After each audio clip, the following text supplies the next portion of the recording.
Everyone, welcome back to my channel. इस वाली video में मैं बताने वाली हूँ कि आपके नेट के एग्ज़ाम को सिर्फ 2 मंथ्स ऑलमोस्ट 2 मंथ्स रह गए हैं। तो आपको कैसे प्रिपरेशन करनी चाहिए और इस 2 मंथ्स को आप कैसे यूटिलाइज कर सकते हो ताकि आपका नेट जो है वो जेआरएफ जो है वो क्वालिफाई हो जाए। तो हमें पता है कि आपने नेट के एग्ज़ाम के लिए बहुत वेट किया है। आई थिंक बहुत से पहले जून में होना था, देन दिसंबर में होना था, अब फाइनली CSIR ने डेट्स दे दिए। तो these 2 months are very important. तो आपको कुछ ऐसी गलतियां होती हैं जो हमें नहीं करनी कि जिससे हमारा जो जेआरएफ है, जिसके लिए कईयों ने आई थिंक 1 ईयर पूरा प्रिपरेशन किया होगा, जो लास्ट दिसंबर के लिए पढ़ रहे थे, तो कईयों का 1.5 ईयर प्रिपरेशन रहा होगा जो जून के एग्ज़ाम के लिए समहाउ वो क्लियर नहीं कर पाए। तो इस वाली वीडियो में डिस्कस करने वाली हूँ कुछ गलतियाँ जो कि आपको नहीं करनी और आप कैसे अपना प्लान, अपना टाइम टेबल बनाएं ताकि आप अच्छे से इस एग्ज़ाम को क्वालिफाई कर सको। देखो, जो इस वीडियो को देख रहे होंगे वो 2 तरह के स्टूडेंट होंगे। एक जिनकी अच्छे से प्रिपरेशन हो चुकी होंगी और जिनकी अभी नई प्रिपरेशन नहीं हुई, कि उन्होंने स्टार्ट नहीं किया। तो इस वीडियो को मैंने 2 सेक्शन में डिवाइड किया है। पहले हम डिस्कस करिए वो लोग जिनकी प्रिपरेशन हो चुकी है। तो अगर हम उसकी बात करें तो वो होंगे जिनका मान लो आपका 80% सिलेबस जो है वो कंप्लीट हो चुका है। तो आपको इन 2 मंथ्स में जो प्रिपरेशन, जो आपने सिलेबस कर लिया है उस पे फोकस करना है, इंस्टेड ऑफ कि जो आपको नहीं आता उस पे फोकस करें। ठीक है। तो इन एग्जाम्स में ये इम्पोर्टेंट नहीं होता कि आपने कितना सिलेबस किया है, ये इम्पोर्टेंट होता है जो भी आपने किया उसके आप अच्छे से क्वेश्चन अप्लाई कर पा रहे हो कि नहीं। तो आपको क्या करना है, ज़्यादा से ज़्यादा रिवीजन करनी है और सेकंड आपको टेस्ट देने हैं। तो टेस्ट देना बहुत इम्पोर्टेंट होता है। क्यों? जब आप टेस्ट दोगे तब आपको पता चलेगा कि आपकी क्या मिस्टेक्स हैं, तो आप उन मिस्टेक्स पे काम कर पाओगे। लेकिन अगर आप सिर्फ रिवीजन करते रहे, आपको कुछ आइडिया नहीं लगेगा कि आप कहाँ कहाँ गलती कर रहे हो, तो आप वही एग्जाम में भी गलतियाँ जो है वो रिपीट करोगे। तो अगर आपने टेस्ट सीरीज ज्वाइन की हुई है तो वेल एंड गुड, अगर नहीं की हुई तो आप कुछ ना कुछ जो भी आपने चैप्टर कंप्लीट किया उसके क्वेश्चन सॉल्व करो। Set the timer. Okay, timer set करो। Timing is very important. आप कितने टाइम में वो क्वेश्चन अप्लाई कर पा रहे हो।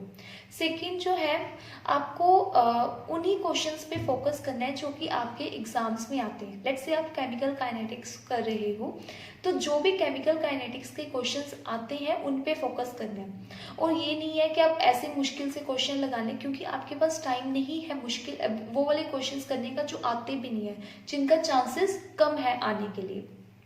ठीक है।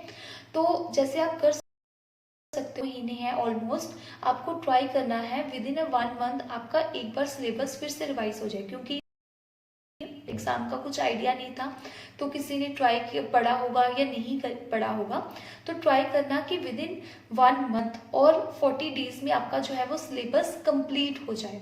ठीक है। तो कोशिश करना 1 मंथ में हो जाए। जो भी आपने पढ़ा हुआ है उसके क्वेश्चन सॉल्व करो और ट्राई करो। जो बड़े चैप्टर्स हैं उनको 2 दिन दे दिया या 1.5 डे दे दिया, और बाकी रेस्ट ऑफ द टाइम उसके क्वेश्चन सॉल्व करो। और जो भी गलतियां आ रही हैं, जैसे आप कुछ मेजर मिस्टेक कर रहे हो, उनको write down in your notebook. ठीक है। आप उसको नोटबुक पे लिखो ताकि आप उसको एक बार फिर से पढ़ो कि हाँ ये गलतियां मैं करती थी, इसको मुझे पेपर में रिपीट नहीं करना। कई बार ऐसा भी होता है, हम इतने नेगेटिव करवा देते हैं कि हमें आता हुआ भी हम गलत कर देते हैं, है ना। तो वैसी गलतियां अवॉइड करने के लिए जो भी आप सिली मिस्टेक करते हो उसको लिखो। ठीक है। और जो क्वेश्चन जो आपको नहीं सॉल्व हो रहा उस पर 1-1 घंटा वेस्ट नहीं कर देना, नहीं मैं तो इसको सॉल्व करती हूँ। यूटिलाइज योर टाइम इन इस ब्यूटीफुल वे। अच्छे से आपको उसको टाइम को यूटिलाइज करना है। एक दिन में आपको टारगेट सेट करना है कि मुझे एक चैप्टर करना है तो करना है, उसके क्वेश्चन सॉल्व करने हैं। Focus on the previous year questions. आपको प्रीवियस ईयर क्वेश्चंस पे फोकस करना है। अगर आपने टेस्ट सीरीज ली हुई है तो टेस्ट दो, और जो भी आपकी गलतियां हैं उसको राइट डाउन करो, फिर कोशिश करो उसको नेक्स्ट डे रिवाइज करो कि हाँ कि ये गलतियां करता था मैं, इसको मुझे रिपीट नहीं करना। ठीक है। उसके बाद आप सेकंड चीज कर सकते हो कि कुछ टॉपिक्स ऐसे हैं कि आपको मतलब बहुत मुश्किल लगते हैं उनको, मतलब और वो नेट के लिए इम्पोर्टेंट है तो उनको टाइम देना है, बट इतना भी टाइम नहीं देना कि आप बाकी सिलेबस करना ही भूल जाओ। तो आपको एक टारगेट लेके चलना है कि 1 मंथ में मुझे कंप्लीट करना है। उसके बाद जो नेक्स्ट का 1 मंथ है उसमें भी आपको फिर से वो रिवीजन लेनी है, क्योंकि जितना ज़्यादा आप रिवाइज करोगे उतना ही आपके लिए अच्छा होगा। एक और चीज़ मुझे बतानी है, जैसे कुछ वैल्यूज होते हैं यू हैव टू रिमेम्बर, ठीक है, पर आपको याद नहीं रह पाती। जैसे हमारे पास ऑर्गेनिक स्पेक्ट्रोस्कोपी है, उसकी वैल्यूज को आपको अच्छे से याद करना होता है, ठीक है, कि आपको पता होना चाहिए कि IR में C++N की पीक कहाँ आती है, तो उनको अगर आपको याद नहीं रहता उनको लिख लो, ठीक है। और फॉर्मूलाज के शॉर्ट नोट्स होने चाहिए आपके पास, कि फॉर्मूलाज के शॉर्ट नोट्स रखो ताकि आप उसको रिवाइज करते चलो। जो भी चीज़ आपको बोलते हैं उसको लिखो और आप उसको 3-4 डेज के बाद एक बार रिवाइज करो, क्योंकि कहीं ना कहीं आपको कितना याद रहता है वो भी इम्पोर्टेंट है, ठीक है। और मुझे आपको बताना था कि कोशिश करो फिजिकल केमिस्ट्री के आपके पास शॉर्ट नोट्स पक्का होने चाहिए, ठीक है। जैसे आपने फर्स्ट मंथ आपने प्रिपेयर किया, उसके बाद नेक्स्ट मंथ आपने प्रिपेयर किया, नेक्स्ट जो आपके पेपर के जस्ट 8 to 9 डेज होंगे जिसमें आपको क्विक रिवीजन करनी है, क्योंकि चीज़ें जो है वो हमें पता है केमिस्ट्री में थोड़ा बहुत कुछ याद भी रखने वाला होता है। तो 8-9 डेज आपको ऐसे होने तो जिसमें आपको 2-2, 3-3 दिन फिजिकल के लिए दे दिए, 3 दिन ऑर्गेनिक के लिए दे दिए, ऐसे ऐसे करके 3 दिन फिजिकल के इनऑर्गेनिक के लिए दे दिए, तो आपको क्विक रिवीजन करनी है, फाइन। और जो फिजिकल के फॉर्मूलाज हैं उसको कोशिश करो शॉर्ट नोट्स होने चाहिए ताकि आप एग्जाम के जस्ट पहले उसको एक बार रिवाइज कर सको। अब इम्पोर्टेंट चैप्टर्स की बात करें जिस पे आपको ज़्यादा से ज़्यादा फोकस करना है, तो ऑर्गेनिक में तो एज सच आपको पता है ऑर्गेनिक में एक टॉपिक से क्वेश्चन तो कभी नहीं आता, it's always a mixture of topics, right. तो मेनली ऑर्गेनिक में आप ऑर्गेनिक स्पेक्ट्रोस्कोपी देख सकते हो जो कि बहुत इंपॉर्टेंट है, काफ़ी मार्क्स का उस पर पेपर आता है, ठीक है। अगर मैं आपको एक इम्पॉर्टेंट चैप्टर बोलूँ ऑर्गेनिक में, बाकी तो सब कुछ ही इम्पॉर्टेंट है ऑर्गेनिक में, जो थोड़ा सा अलग है इनसे तो वो है ऑर्गेनिक स्पेक्ट्रोस्कोपी। सेकेंड चीज़ है, अगर हम इनऑर्गेनिक में कोऑर्डिनेशन एंड ऑर्गेनोमेटालिक्स पे अच्छे से ध्यान देना है, ठीक है। और फिजिकल में बोलूँ तो केमिकल काइनेटिक्स, क्वांटम केमिस्ट्री, अगर आपने क्वांटम केमिस्ट्री नहीं की और इतना टाइम रह गया है तो डोंट गो फॉर क्वांटम, आप एक हफ्ता क्वांटम केमिस्ट्री के पीछे लगा दो, नहीं। तो जो क्वांटम केमिस्ट्री में आई थिंक 1D बॉक्स तक भी जो होता है ना, ऑपरेटर्स और 1D बॉक्स, हार्मोनिक ऑसिलेटर का एक आधा फॉर्मूला होता है, उसके बेसिस पे भी क्वेश्चंस आते हैं। अगर आपने मुश्किल टॉपिक नहीं भी किए हुए क्वांटम केमिस्ट्री में तो कोई बात नहीं, क्योंकि पेपर में आपको ये इंपॉर्टेंट जो आपको क्वेश्चंस आते हैं, जो भी आपको टॉपिक आता है उसको आप कितने अच्छे से अप्लाई कर पा रहे हो, ठीक है। उसके बाद केमिकल काइनेटिक्स हो गया, स्पेक्ट्रोस्कोपी से भी आजकल बहुत क्वेश्चंस आने लग पड़े हैं, फिजिकल स्पेक्ट्रोस्कोपी से केमिकल काइनेटिक्स हो गया। पॉलीमर एक छोटा सा चैप्टर है जिसमें 3-4 फॉर्मूलाज हैं, जो कि उस फॉर्मूलाज के बेसिस पे भी मुझे याद है जो 2020 में नवंबर में नेट हुआ था, उस फॉर्मूला के बेसिस पे भी क्वेश्चंस 1-2 क्वेश्चंस आए थे, इवन 4 मार्क्स में भी क्वेश्चन बहुत छोटा सा है।